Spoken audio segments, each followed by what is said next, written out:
To transfer eSIM, click on cellular, then set up cellular, then tap on transfer from iPhone.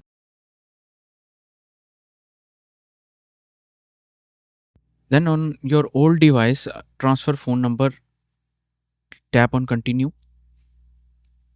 You will get a number, 6-digit numbers, and all you have to do is just enter into your old phone. Here you have to wait a little bit. Then transfer from my iPhone. Select the number you want to transfer to your new phone and tap continue.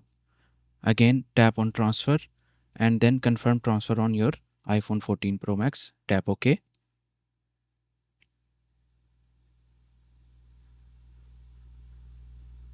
Here now the Mobily portal will open.